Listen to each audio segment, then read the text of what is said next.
extraordinary God. No? And sa ating pong series po ngayon, nasa ating quarter 3, ang pag-aaralan po natin ay extraordinary faith. No? At ngayon po, faith that grows. No? Ano po yung ating pag-aaralan ngayon, no? Ngayon po, faith that believes, ngayon pong buwan ng July. At napag-aralan po natin si Abraham, si Sarah, ngayon po ay si Noah. Kaya po ang tanong po natin ngayong umaga, kung sasabihin po ni Jesus na gawin mo ang isang bagay, kahit wala ka pang nakitang resulta, ang tanong po natin, susunod pa rin ba tayo? No? Susundin po pa rin ba ang Diyos? Kahit po, yung pang wala pa tayong nakikitang mga nangyayari, wala tayong nakikita mga sinyalis man lang ng mga nagiging balik o di ka, nagiging bunga ng ating mga paggagawa. Parang hindi po tayo tiyak. So ang tanong ay, susunod ka pa rin ba? No? Yan po ang sitwasyon po ni Noah. Yan po, hindi po siya nagtayo ng arko dahil umuulan na. Okay? Nagtayo po siya dahil nagsalita ang Diyos sa kanya.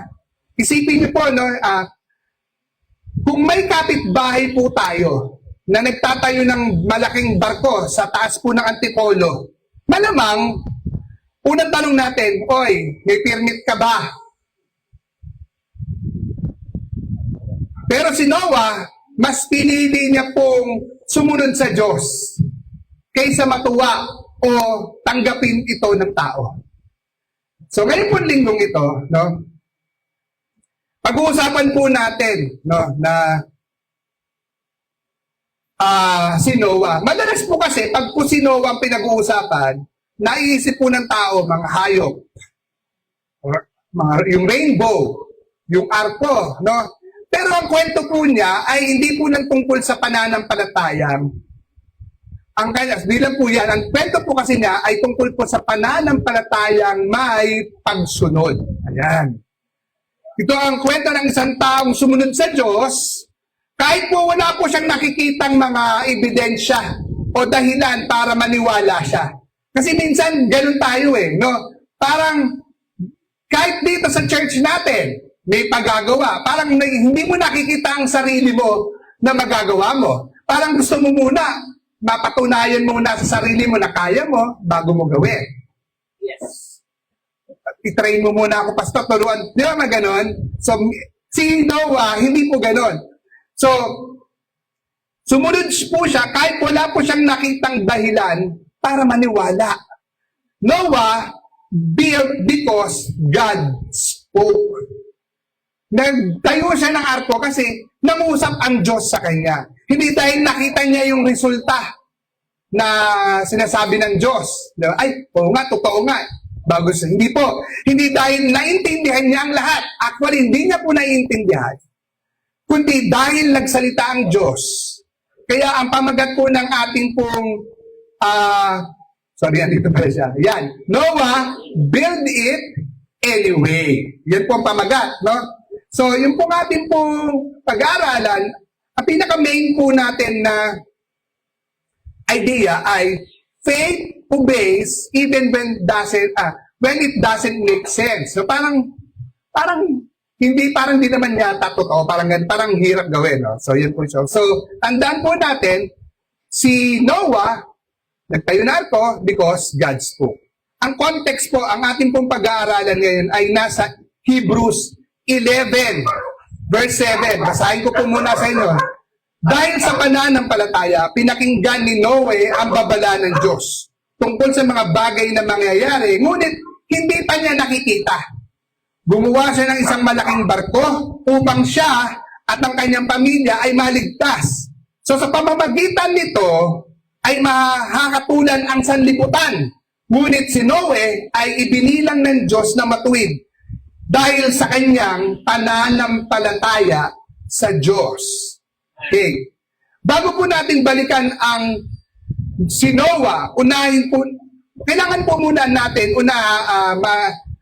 unawain muna ang aklat ng Hebrews. Ang aklat po ng Hebreo ay isinulat po para po sa mga mananampalataya Sorry wait lang. Kulang.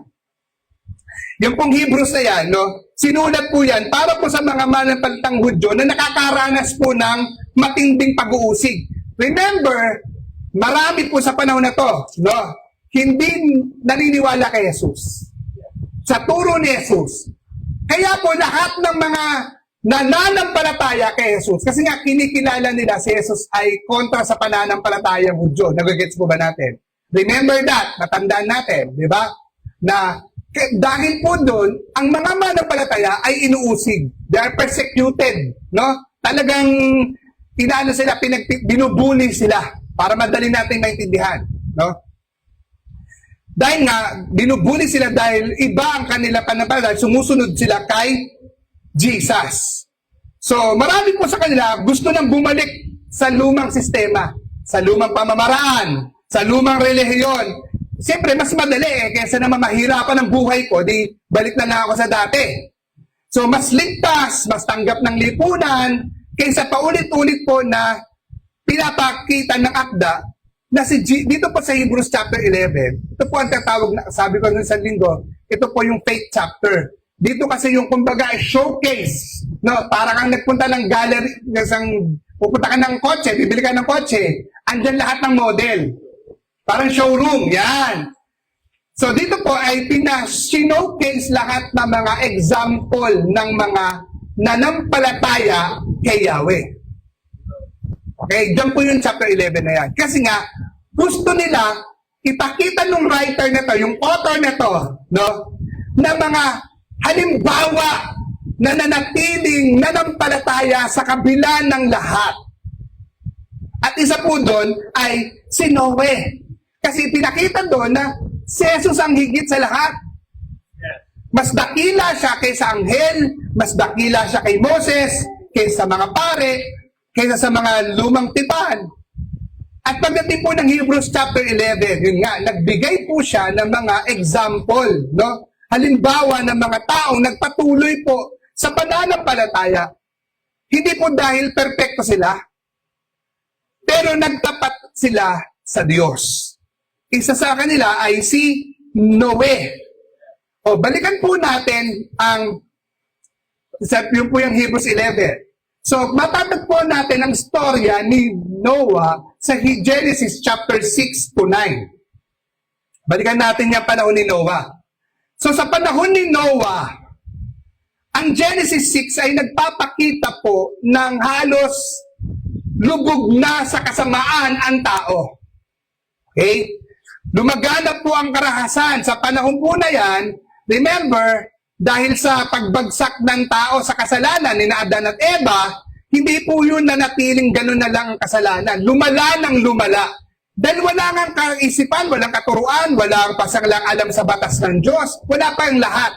Kaya ang tao, namumuhay ayon sa kanilang inaakalang dapat nilang nakuha niyo po sa ayon sa kanilang inisip, kanilang gusto. Kaya po lumala po ang kasamaan, lumaganap ang karahasan, lumalim po ang kasalanan ng tao. At nasira po ang relasyon ng tao sa Diyos. Hindi lamang po masama lang, dahil di lang po dahil masama ang ginagawa nila, maging po ang laman ng kanilang puso ay patuloy po na nakahilig sa kasamaan. So yung gusto ng naisin ng puso nila, puro kasamaan. At sa gitna po ng madilim na mundong ito, may isang tao na namuhay ng iba. Okay? Sa kabila ng lahat ng tao, they choose to be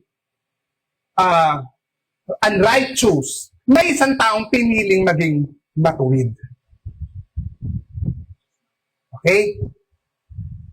Hindi po siya perpekto, kundi lumakad siya nakasama ang Diyos. Yes.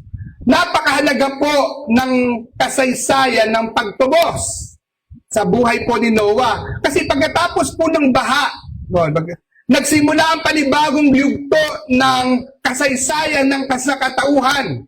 Mula po sa linya ni Noah, ay darating ang isang bansa.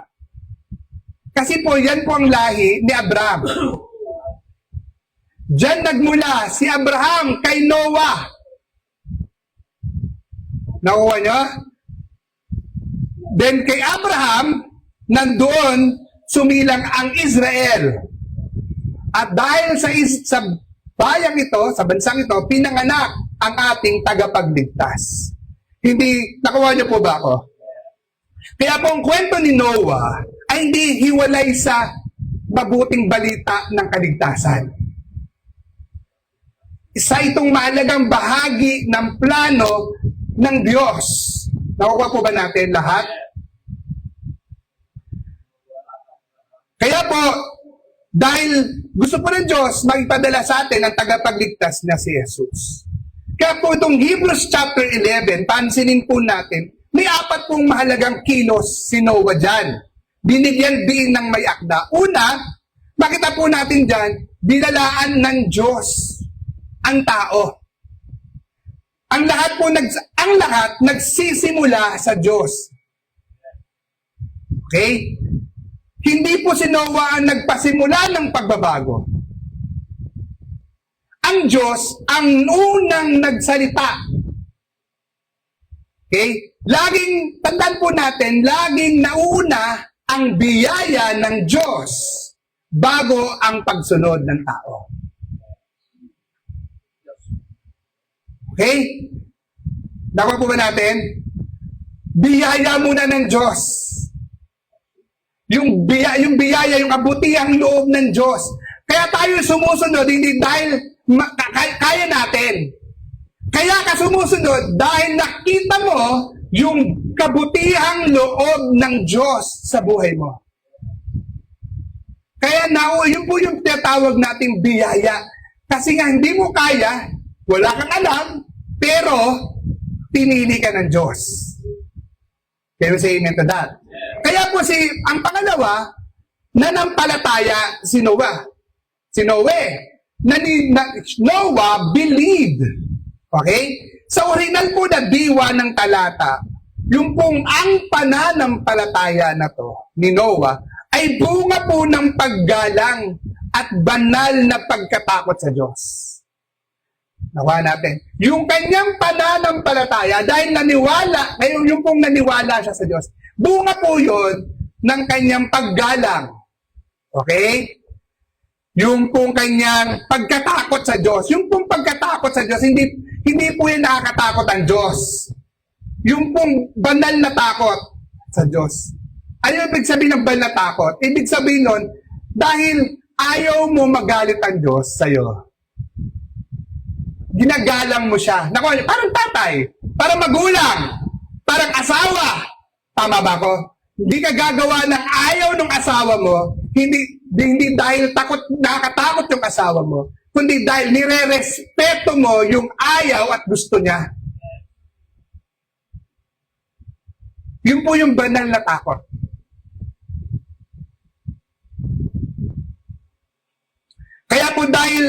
Kaya si Noah ay sumunod. Noah obeyed. Kasi ang salitang obey, sa konteksto po ng Hebreo, ay hindi lamang yung pakikinig. Okay? Ito po ay paniniwalang naging kilos. So yung Noah obeyed, dahil naniwala siya, sumunod siya. Dahil naniwala siya, ginawa niya. Okay? Naintindihan po ba natin to? Kung hindi po sapat yung amen tayo. Wala na po nag-amen. Wala tuloy nag-amen. Nagigets mo ba natin? Hindi sapat na sa tuwing nagugustuhan natin, yung parang ang sarap sa puso at sa isip natin yung sinasabi at naririnig natin, ang lakas natin maka-amen.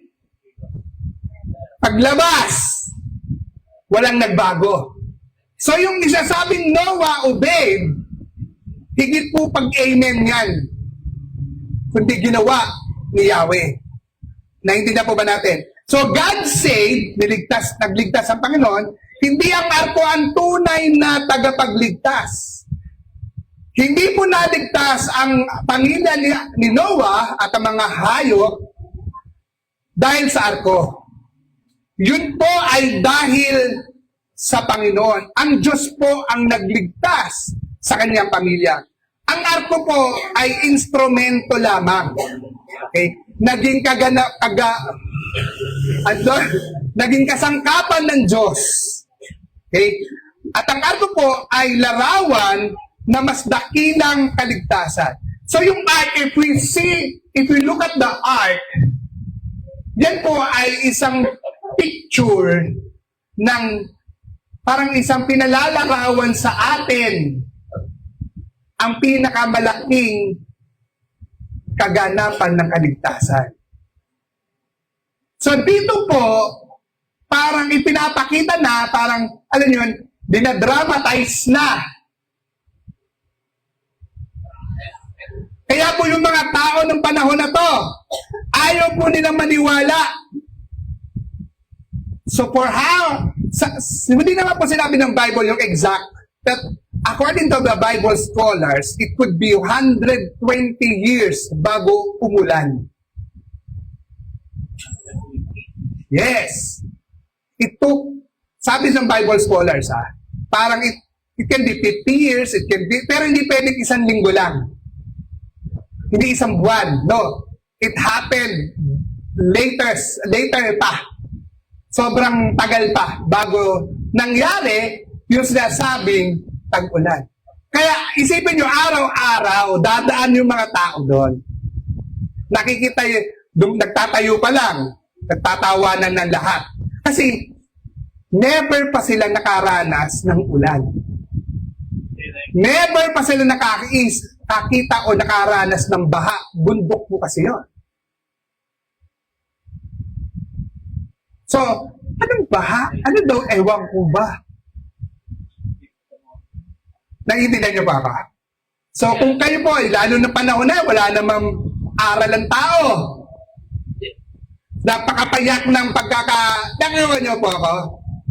So, ang laki-laki. Tapos, lahat ng mga hayop, di ba, dala-dalawa, nandun. So, sabi, anong kalokohan yan? Are you getting the point now? Kaya po ito po, kaya maraming pong tao hindi naniniwala sa kanya. Tapos, nung sinarado na ng pagkakataon ng Diyos, nung nagsimula ng umulan at sumaunti-unti na, nakita ng tao na umulan na, saka sila tumawag, huli na ang lahat. Pasara na.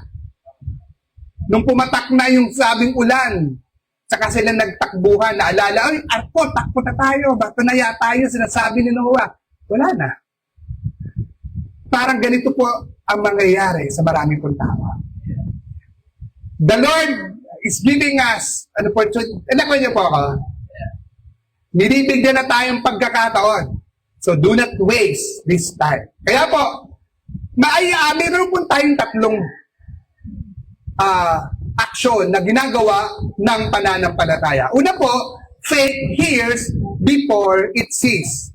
So, ang pananampalataya po ay naririnig niya muna bago niya ito nakikita. Malinaw po. So, ang pananampalataya ay nakakarinig bago siya nakakita. Basahin po natin sa Genesis 6:13-22. Sundan po natin. Sinabi po ng Diyos kay Noe, napagpasyahan ko ng lipunin ng tao sa daigdig. Umabot na sa sukdulan ng kanilang kasamaan. Bugunawin ko sila kasama ng daigdig. Kaya gumawa ka ng isang malaking barko na yari sa kahoy, sa nasipres. Lagyan mo ito ng mga silid at pahiran mo na alkatran ang loob ng at labas nito. Verse 15, ang barkong gagawin mo 135 metro ang haba. Hindi wala si Kuya Ogie, papa-imagine ko sana kung gaano kalaki ito. 22 metro ang luwang at 13 at kalahating metro ang taas, 13.5, no? Bubungan mo ito, lagyan ng kalahating metro ang pagitan bawat mula sa bubong hanggang sa tigiliran. Gawin mo 3 palapag ang barko at lagyan mo ng pintuan sa tigiliran. Nakita niyo po, very specific. Computed. Ang Diyos ang nag-compute.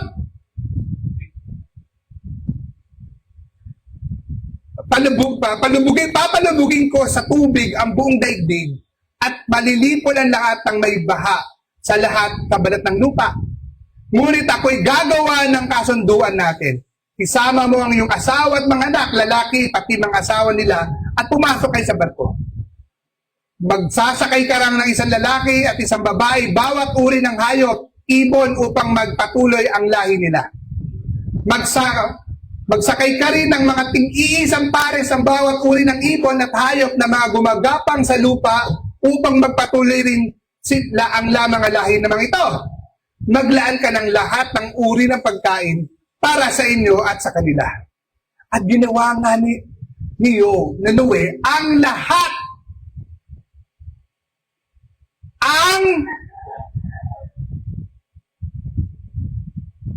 Lahat ng iniutos sa kanya ng Diyos. Oh my God. Are you still there, guys? Are you still there, guys? Napakalupit na pananampalataya ni Noe. Mga kapatid, mapapansin po natin, no? Ang lahat ng kwento ng pananampalataya sa Hebrews chapter 11, kung po nyo pong babasahin yan, pag uwi nyo ng bahay, ay may iisa po ang simula nila. Hindi sila nagsimula sa himala. Hindi sila nagsimula sa magandang pagkakataon.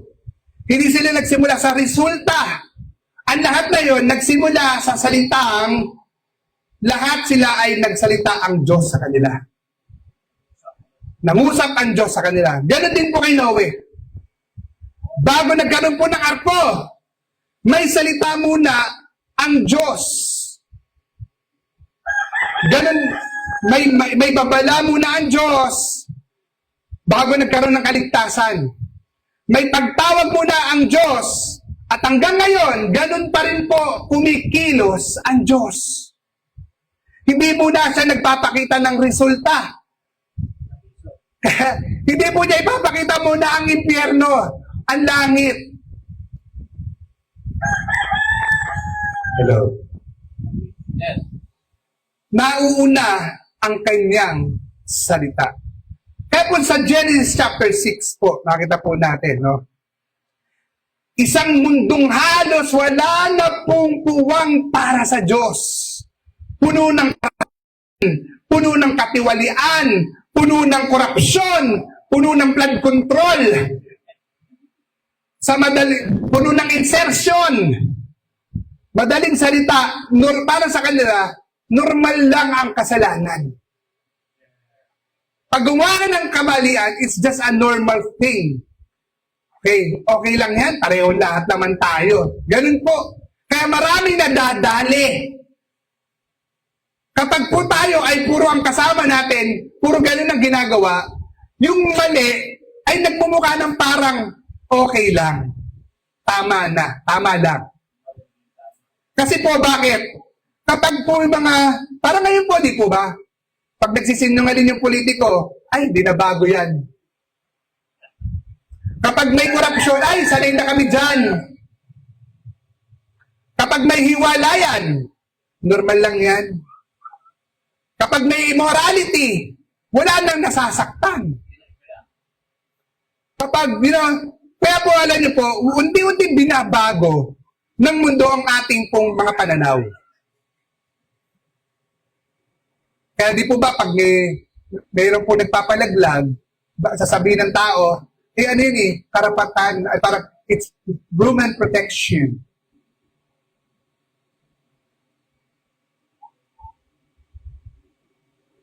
Ngunit sa gitna po na madilim na mundo na yon, no, may isang taong na napili pong tapat. Hindi mas magaling siya. Hindi po dahil walang kasalanan, kundi pinili niya po na magtiwala sa Diyos. Isipin po natin, no, ipinapagawa ng Diyos. Sabi niya, gumawa ka ng malaking ark. May problem. Kasi po, bakit? Wala pang ulan. Hindi nga nila alam kung ano yung ulan. Sa katunayan, marami pong Bible scholars na niniwala na hindi pa nga nagkakaranas ang mundo na yun nung time na yun, ng uri ng pagbuhos ng ulan. Kahit po yung baha, hindi pa po nangyayari. Kaya isipin niyo, nung mundo na yun, no, anong uri? Isipin niyo ang reaksyon ng mga tao kay Noah. Just imagine. Sabihin sa'yo, para saan yung barko, Noah? Bakit? May beach ba dito? May resort ka ba? Wala namang dagat.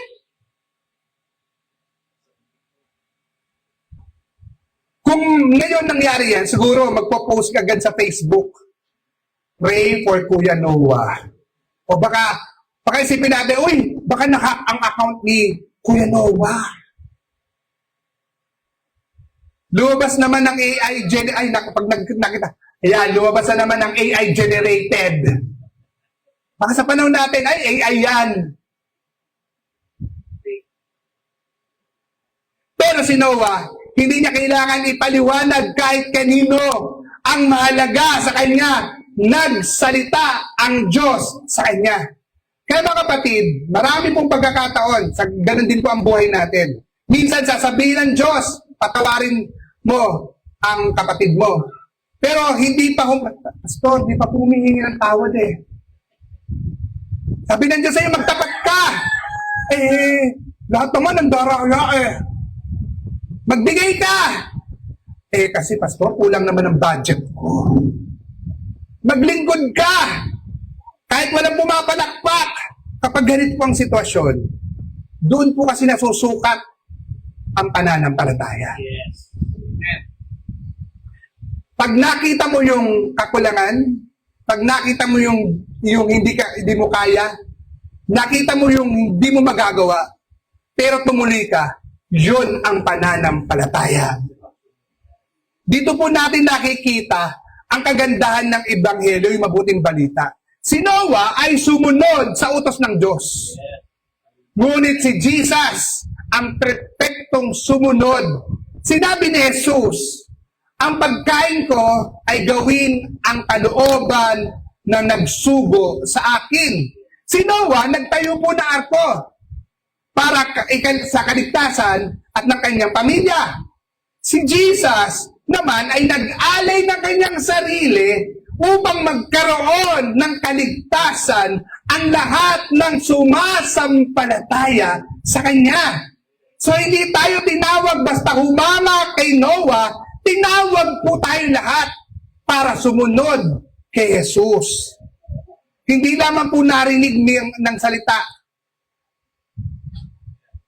ay sumasampalataya. Marami po nakakarinig kay Noah, pero wala sumama. Marami rin nakakarinig ng ebanghelyo ngayon. Marami kayong sineseiran, marami kayong pini-PCS. Walang epekto. Pastor, pinuntahan ko na, pinagkape ko na. Sinel ko pa.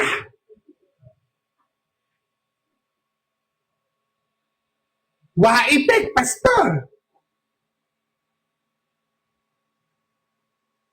Pero ang tanong, hindi lang po yung narinig mo ba?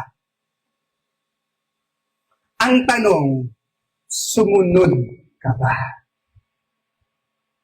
Ang pananampalataya po ay hindi nasusukat sa dami po ng ating nalalaman.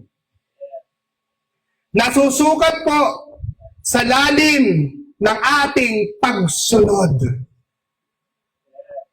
Kaya po, tandaan po natin, ito po yung isang susing katotohanan na gusto ko pong maiwan sa atin. Faith begins, magsisimula po ang pananampalataya. When God's Word becomes greater than what our eyes can see. Meron po ako ito pastor po yun na aking kaibigan noon. Kasi po, sa dati ko po, sasanay po kasi ako si pastor. Sanay ko po kasi sa organisasyon na ang mga pastor po ay talagang sinasabak agad. Tapos ang allowance lang po namin ay sapat lang po, actually kukulang pa. Nag-allowance po kami noon 1,000 to 1,500, like 1980s pa yun. Medyo malaki-laki yun, pero kulang kasi nga pupunta ka ng bundok. Ang outreach mo na doon pa sa mga mas mahirap pa sa mahirap pa sa mahirap sa'yo. Ganon. Mas hindi nag-o-offering. Hindi nagta-tithes. Kaya po dito po, I'm so proud na dito po yung mga givers, sana po lalo po kayong maging giving sa Panginoon. Amen? I'm just sharing this to you. Mahirap po. Pero kahit po nakikita ng mga pastor, meron po kong pastora, talagang umaangal siya. Mga kaibigan ko pastora, sabi niya, kasi nga, sa kabila ng ganon, may challenge pa kami na humayo at magtayo pa. Sabi niya, hindi ba nila nakikita yung realidad? Tama naman siya. Ang reality, kapos na nga tayo eh. Paano pa tayo makakapunta pa sa ibang lugar? Di ba? Eh wala naman dinadagdag na allowance. Wala naman dinadagdag na budget o ano man, tagpuwang. Pero alam niyo po, sabi ko sa kanya, kapag ang Diyos ang nagsalita, siya ang gagawa. Kaya ang tunay po na pananampalataya, hindi po nakikita sa kung anong hawak nating halaga ng pera sa kamay natin. Kundi nakabatay po yan sa nakikita mong kalakihan ng Diyos. Can we say amen to that? Can we say amen to that? Hindi dahil, kahit nakikita mo ang sarili mo, Pastor, ito, nagsasabi lang ako ng totoo, realidad to. Ako po, ganito lang po ako. Hindi po natin yun itatanggi. Pero hindi natin meminusin ang kayang gawin ng Diyos sa ating buhay. Can we say amen to that? Can we say amen to that? Kapag may sinabi ang Panginoon sa atin, kahit di natin nakikita, madalas, na-observe nyo po sa church natin. Pastor, wala na. Ganun pagkakawin. Lahat po ng ginagawa natin sa church, kasi yan po ang pinasasabi na gagawin natin para sa Diyos. At ang Diyos ang bahala sa kanyang pinagagawa. Can we say amen to that, guys? Kaya po ang pangalawa point, faith builds before it understands. So ang pananampalataya ang nagpapatibay bago natin maunawaan. Tingnan po natin ito, parehong chapter, parehong version na, Genesis chapter 6:22 at saka Genesis 7:5. Pareho diyan sinabi, ginawa ni Noah ang lahat ng inuutos ng Diyos. Mga kapatid, napansin ba ninyo? Madaling sabihin na naniniwala ako kay Jesus. It's so easy to say. Lahat dito, sasabihin. Wala dito na hindi magsasabi na hindi siya naniniwala sa Diyos. Tama ba ako? Tama ba ako? Lahat tayo, sasabihin niya sa akin, Pastor, ako naniniwala kay Jesus. Okay? It's because it's so easy to say. Pero ang tunay na tanong, ano na ang ginagawa mo dahil naniniwala ka kay Jesus? Kaya hindi ko na kayo pinataas kung sino naniniwala kay Jesus. Kasi mabigat ang susunod na tanong.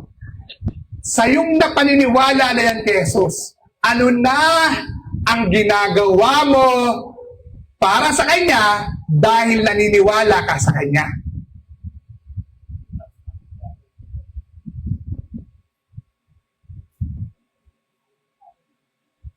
Dito nagiging totoo ang pananampalataya, mga kapatid. Hindi sa bibig. Hindi sa emosyon, hindi sa feelings lang natin. Dahil, I'm so blessed, Pastor. Napakaganda ng ating service. Na-inspired ako. Talagang para mga nakainom ng to the highest level. To the highest level, Father na to. Ganon, no? Hindi po sa attendance, kundi po sa pagsunod sa narinig natin na mensahe. At dito po natin makikita ang isa sa pinaka magandang paglalarawan ng biblical faith. Kasi marami pong faith pero hindi biblical. Hindi lang po nakinig si Noah Ginawa niya ang pinagagawa ng Diyos. May 2 talata, nakita natin, di po ba? Pagkatapos ibigay ng Diyos ang lahat ng tagubilin, nakita natin kanina, lahat ng bilin. Nakuha niyo po, ang dami. Sukat, haba, lawak. Very specific ang Diyos. Kaya pagdating sa Genesis chapter 7:5, bago dumating ang baha, muli mababasa na ginawa ni Noe ang inuutos ng Diyos. So, hindi po to aksidenteng inulit. Sa pinakita ng Hebreo, ang pag-ulit ay paraan upang bigyan ng diin ang isang mahalagang katotohanan. Ang pagkakilanlan ni Noah ay hindi po paggawa ng barko. Ang pagkakakilanlan ng identity po ni Noah ay ang pagsunod sa Diyos. Hindi sinabi ng Diyos kay Noah na ang bawat detalye ay hinarap. Hindi po sinabi ng Diyos. Hindi niya sinabi kung anong araw magsisimula ang ulan. Hindi niya sinabi. Tama? Hindi rin sinabi ng Diyos kung ano sasabihin ng tao pag ginawa niya. Hindi niya sinabi kung gaano kahirap ang proseso. Ang binigay ng Diyos, isang utos. Isang utos ang binigay ng Diyos. At sapat na po yun para kay Noah. Mga kapatid, madalas gusto po natin ibigay muna ni Jesus yung buong blueprint. Sabi natin, Jesus, pwede po ba ipakita mo muna yung 5 taon na plano mo para sa akin? Sabi mo muna kung magiging successful ba ako? Yayaman ba ako? Sabi mo muna kung sigurado ba talaga itong gagawin ko? Ang madalas pong gawin ng Diyos ay one step at a time. Gaya po ng church natin. Sa buong buhay ko po, maniwala kayo sa hindi, lagi po akong nagsisimula sa isang konsepto muna na ipapakita sa akin ng Diyos. Walang detalye. Basta ko gagawin, sisimulan, pero unti-unti, pinutupad ng Diyos. Pinalalago ng kami. Naintindihan niyo po ako. Kaya po ako, maniwala po kayo sa akin, mga kapatid, sana nawa ay ma-inspire po kayo. Kasi maaaring sa inyo, inisip nyo, ay si Pastor, ano na yan eh. Magaling na yan, marami na alam. Hindi po!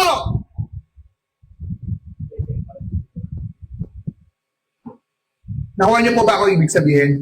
Hindi po! Maging po yung pagsimula ng church natin dito, wala pong malinaw.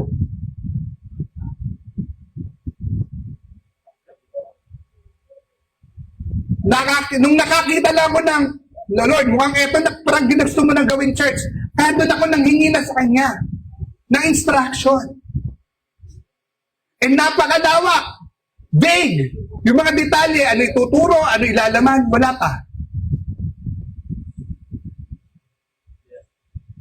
Hindi na po ba natin? Dahil gusto po kasi ng Diyos, matuto muna tayo magtiwala sa Kanya, hindi doon sa plano niya. Kasi pag binigay na niya lahat, doon ka na sa plano na katuhan, hindi na kay Jesus. Bagamat po, hindi sinabi ng Genesis. Dito na pala. So, bagamat hindi po sinabi ng Genesis kung gaano katagal mismo gagawan ng arko, malinaw na hindi po natapos ito ng 5 araw lang. Araw-araw, ang ginagawa pare-pareho pong ginagawa ni Noah, araw-araw. Araw-araw, trabaho, pukpok, kahoy, pare-parehong kahoy, pare-parehong uinit, at wala pong ulan. Habang ginagawa niya, wala namang ulan. Minsan, ganun po ang Christian life. paulit-ulit kang mananalangin, paulit-ulit kang maglilingkod, paulit-ulit kang mag-PPCS, paulit-ulit kang mag-share the gospel, paulit-ulit kang mag-reach out, magsasamba, mag-midweek, magkukolab. Parang isipin mo, parang wala naman nangyayari, Lord. Parang wala naman nangyayari na sa tinitiporti ko.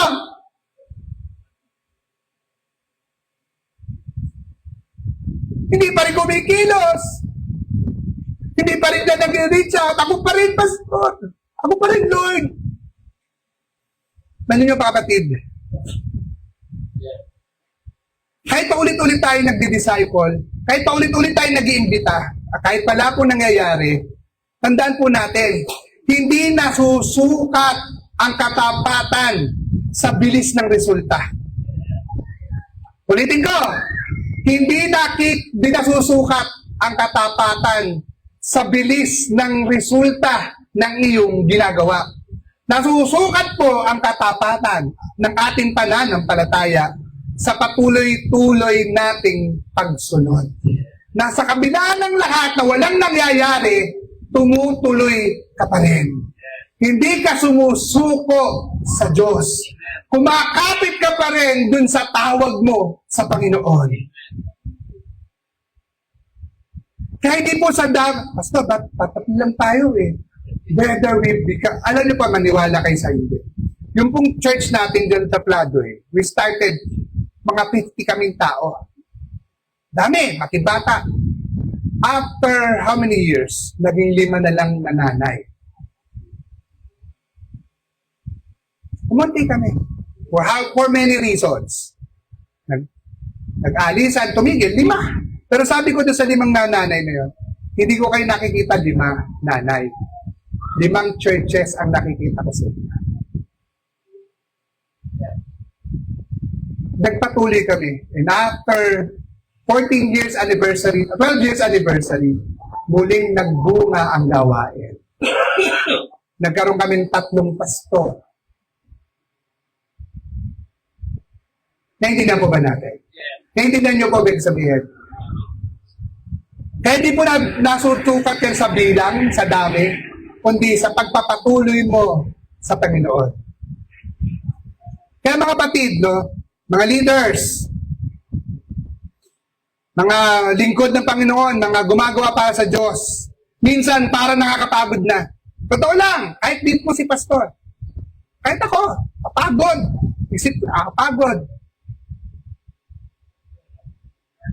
Pero ang ginagawa bawat linggo, di ba? Pare-pareho ginagawa natin bawat linggo, di ba? Practice, set up, prayer meeting, Bible study, gathering, Sunday service. At minsan isipin mo, mas may nangyayari ba? Tingnan niyo po si Noah. Hindi niya nakita agad ang bunga. Pero, hindi siya huminto.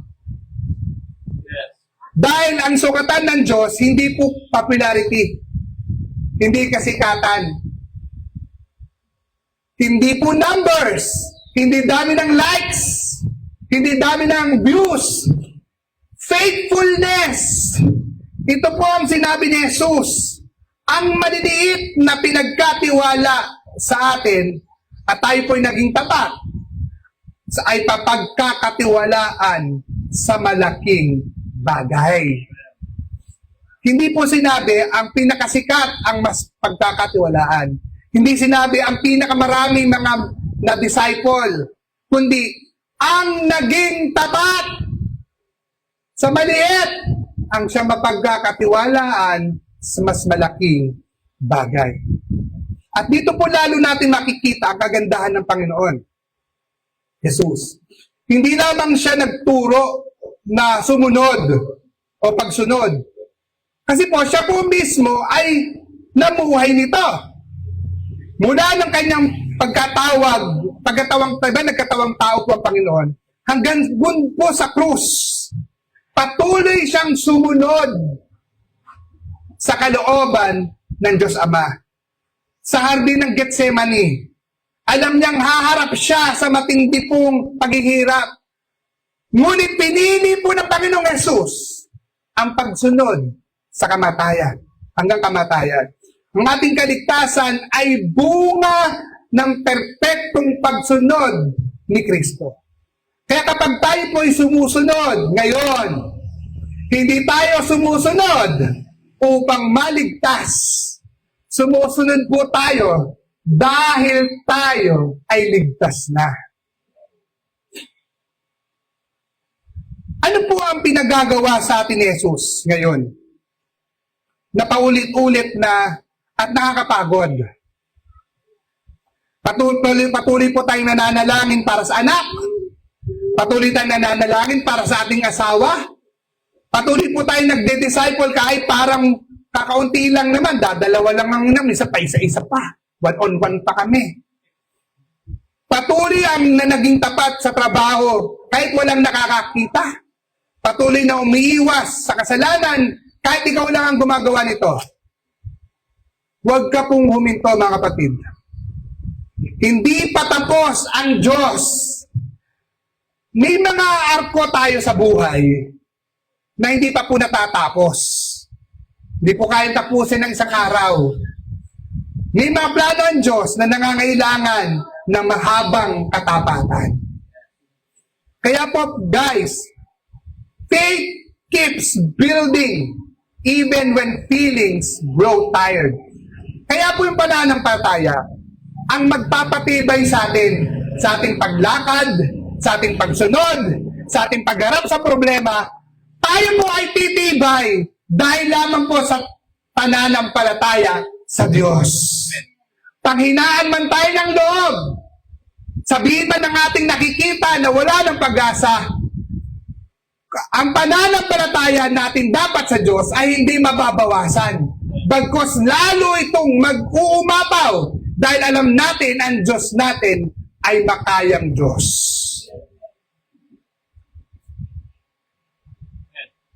Kaya po ang ating pong last point. Faith finishes because God is faithful.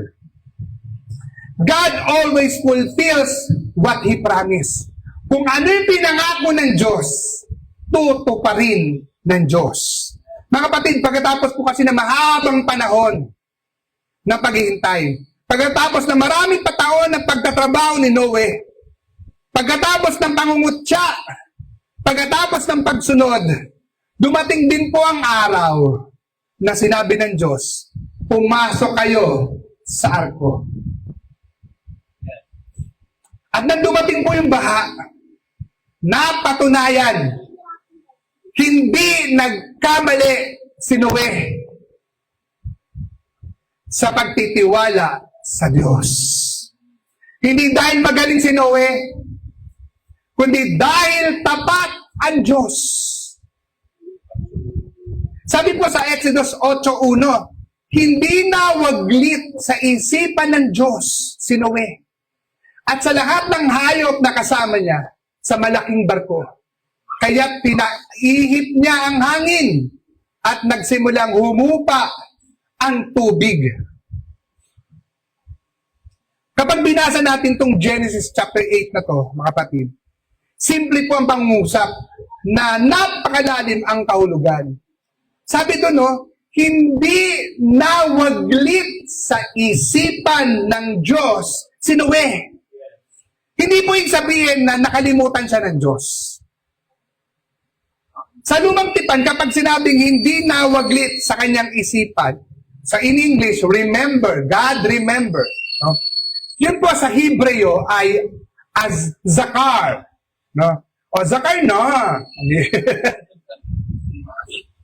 Ang ibig pong sabihin ito ay kumilos ang Diyos ayon sa kanyang tipan at pangako.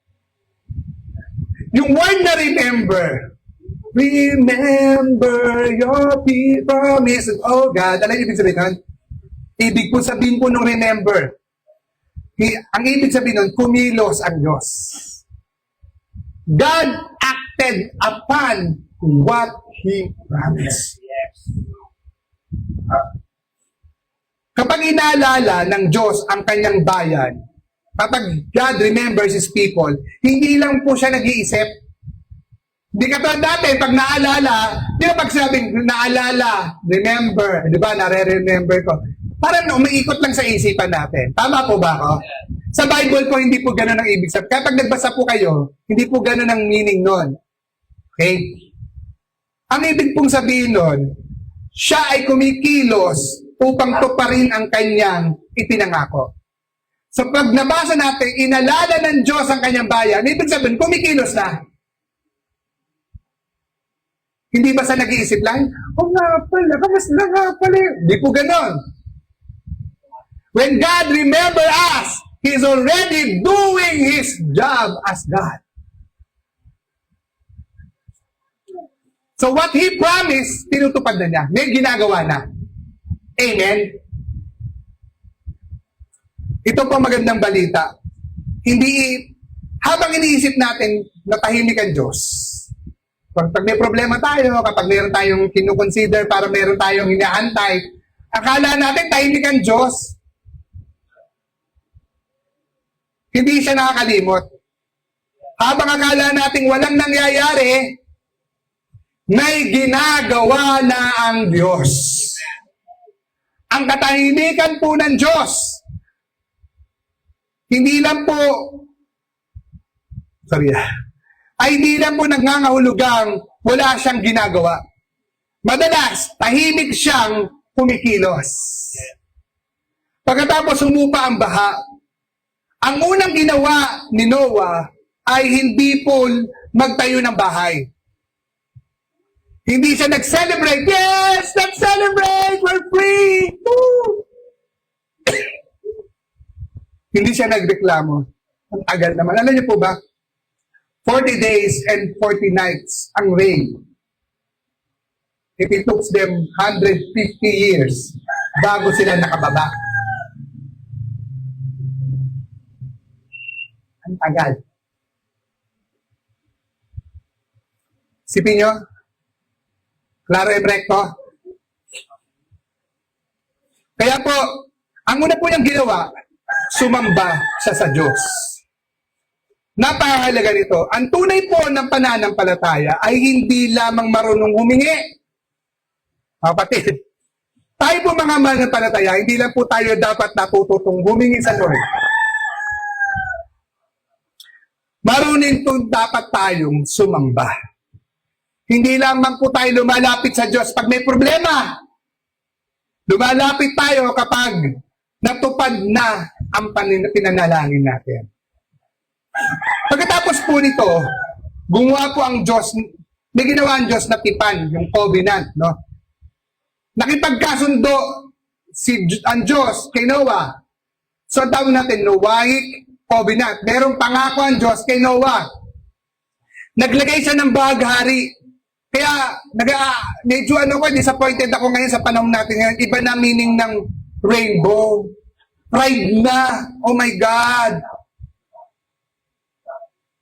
Hindi po inclusivity ang ibig sabihin ng rainbow sa Bible. Ang Diyos po ang naglagay ng rainbow. Ang ibig pong sabihin po ng baghari ay tanda po ng kanyang pangako yan. Tanda po yan ng katapatan ng Diyos. Sa tuwing makakakita tayo ng rainbow, we remember God's faithfulness. It's a symbol of God's faithfulness. Hindi po dahil sa pleasure natin, hindi dahil gusto natin masunod kung anong gusto natin mangyari, kundi nasunod ang plano ng Diyos.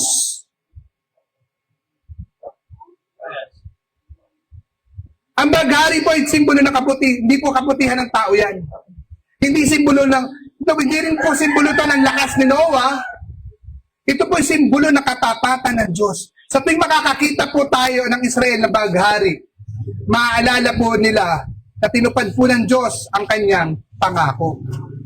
At hanggang ngayon, hindi po nagbabago ang karakter ng Diyos.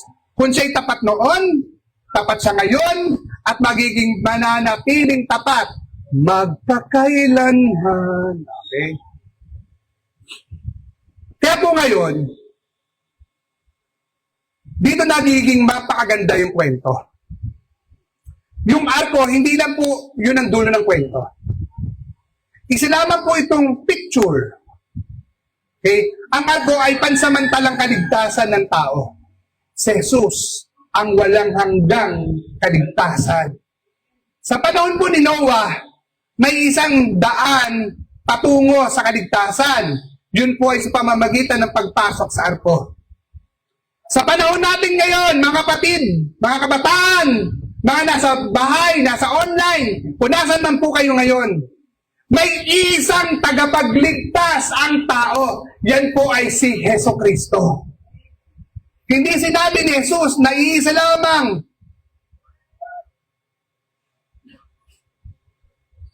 Siya, pag-iisa lamang siyang option. Sinabi po niya na siya ang daan. Wala na pong ibang daan, ha? Siya ang daan. Ang arko ang tagapagligtas mula sa baha. Si Kristo naman po ang magliligtas mula sa kasalanan at walang hanggang pagkakahiwalay ng tao sa Diyos.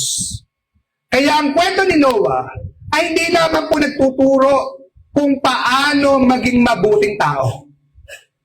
Itinuturo po nito ang ating pangangailangan kay Jesus. Pagkatapos po ng baha, mga kapatid, nagkaroon po ng pinakabagong simula ang sangkatauhan. Kasi na-wipe out ang tao. So nagkaroon ng bagong simula ang sangkatauhan. Pagkatapos ng kamatayan ay muling pong si Jesus naman, pagkatapos ng kamatayan ay muling pagkabuhay. Nagkaroon ng bagong sanlilikha. At ngayon, ang church, tinatawag po tayo ng Diyos upang ipahayag ang mabuting balita ng kaligtasan sa lahat po ng tao. Kaya mga kapatid, hindi po tayo para lang mag-survive. Hindi po tayo ay para lang maligtas. Hindi tayo dapat masapat. Ay ako, pastor, sapat na pala. Ligtas na ako. Okay na. O, safe ka na. Sabi mo sa tabi mo, safe ka na.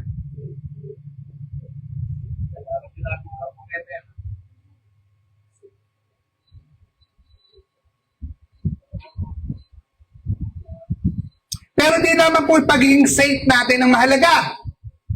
Tinatawag po tayo maging saksi ni Kristo.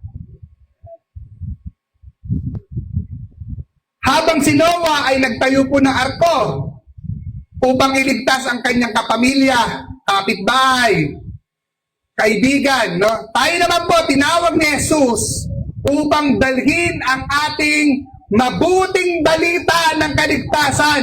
Kaya kailangan po nating i-PCS at i-share the gospel. Wala po.